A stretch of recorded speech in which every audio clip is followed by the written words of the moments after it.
What's going on, guys? It's ValREcO here, and today we're gonna talk about the Conor McGregor situation.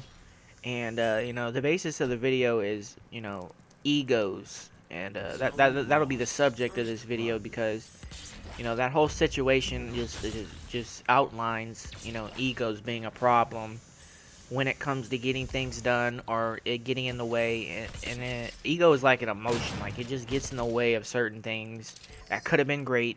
It happens to the best of us. It happens to all of us, and it's not a good thing.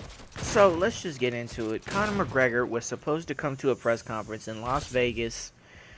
He lives in Ireland, but I think he was in Iceland training, so that's a long ass flight. But he was supposed to come and promote the fights, like everybody else, which I agree with Dana White on this. He was supposed to come and promote the fights like everybody else, no matter what. A lot of these motherfuckers come from Brazil. They come from all over the world.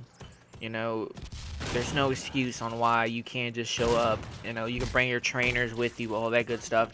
I heard that Dana White even offered to let him fly private jets because Conor doesn't like going all over the place to go and fucking, promote these fights at these random spots that don't mean nothing, like all these little stupid spots, like all these little radio stations that aren't gonna watch the fight, that don't give a fuck.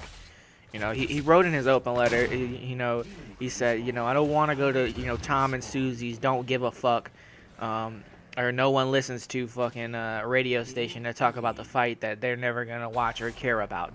So I agree with him on that, but he just said, fuck it, I'm not going. And Dana told him privately that you're not on the card. You're not going to be on the card. I'm going to have to take you off the card. If you don't show up to the press conferences, like you can't just not go. Like, what are you talking about? You can just not go. Is basically what he was saying.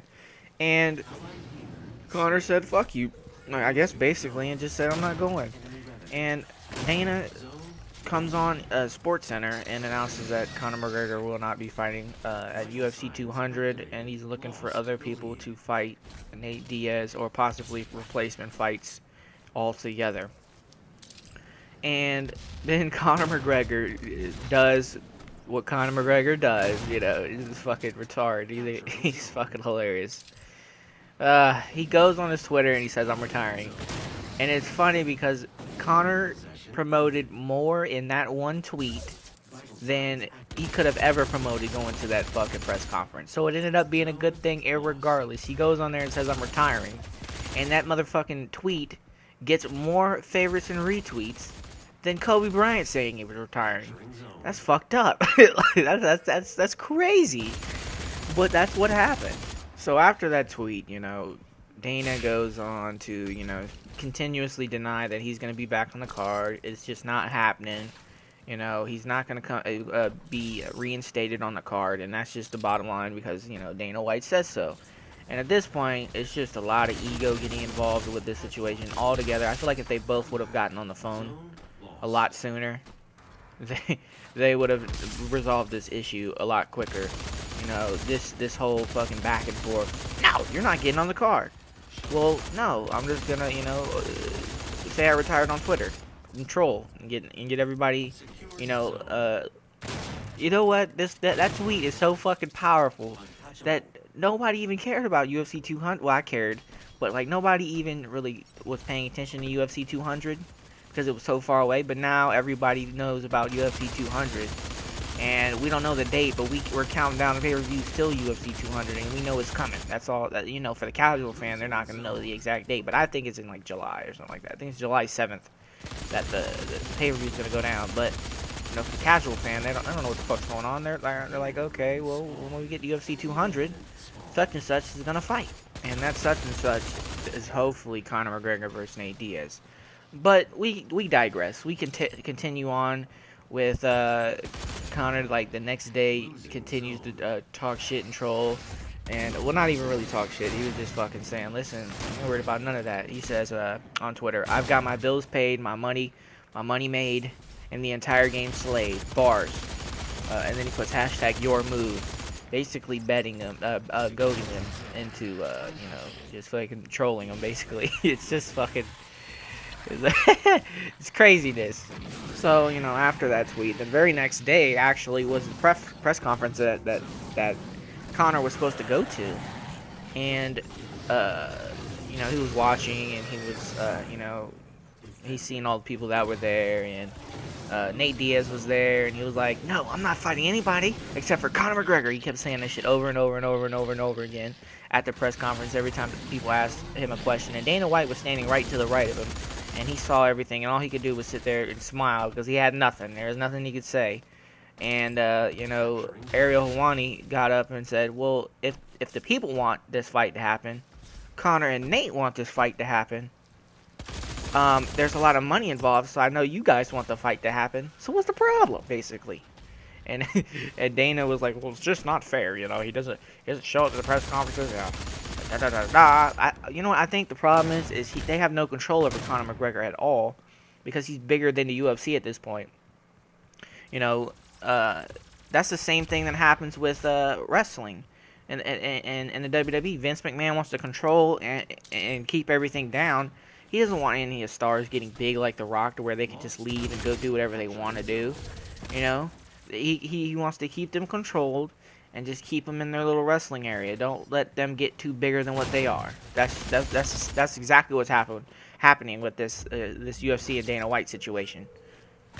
You know, Dana sits there and his ego is fucking just running rampant out in these streets, just over because he didn't show up to a press conference, but he released a tweet that was bigger than the entire press conference itself. Most of the questions at the press conference were geared towards Conor McGregor anyways. Like, come on, Dana. Stop with the dumb shit. Let's make this fight happen. Like, what are we talking about here? But anyways, I digress. Let's continue on with the timeline. I think this tweet actually came out during the press conference. Conor McGregor says, "Everyone flew in, respect, but not everyone up there made $400 million in 8 months." Just another shot at you know, at these guys up there who are like, you know, not even close to the fucking. Conor McGregor is the big fight in UFC at this point. He's bigger than everybody. I would think that he's bigger than even Ronda Rousey at this point because, you know, both people got smoked. Both of them got basically beat up and lost. But Conor McGregor is a shit talking machine. Even when he loses, he's probably gonna, oh my god, the shit talking is so good. It's just quality entertainment. But nevertheless, I digress. Let's go on to the next thing that happened. So we move on to like about 3 days after the press conference. Conor McGregor tweets on his Twitter, "Happy to announce I'm back on UFC 200. Shout out to Dana and Lorenzo Fertitta on getting this one done for the fans. Hashtag respect." Now, the thing about this is it's been 22 hours since this tweet took place, and it hasn't been made official as far as I'm concerned. I just looked about 15 minutes ago. I didn't see anything. You know, I'm recording this at midnight on the 26th, and and the tweet came out on the 25th, sometime during the wee morning hours, because he doesn't live there, but he's in Iceland. So it's like all the way across the world, and I'm in the United States, so. He tweets that out, and we hear nothing from Dana White. We hear nothing from the UFC. So it's still to be continued. This saga continues on. We don't know what's going to happen. But I do know this. This fight needs to go down, you know, for the fans, you know, for the UFC to make a lot of money at UFC 200. And just simply put, let's get these egos out of the way, because it's literally, it can ruin great things. Egos can definitely ruin, you know, great things that would have happened if not people wouldn't have gotten a big head about it and ruined it. So with that being said, you know, that's all I have to say about that whole situation. Nevertheless, like and subscribe, all that bullshit. Twitter.com/ValREcO, YouTube.com/ValREcO, and I'm out of this bitch. Peace.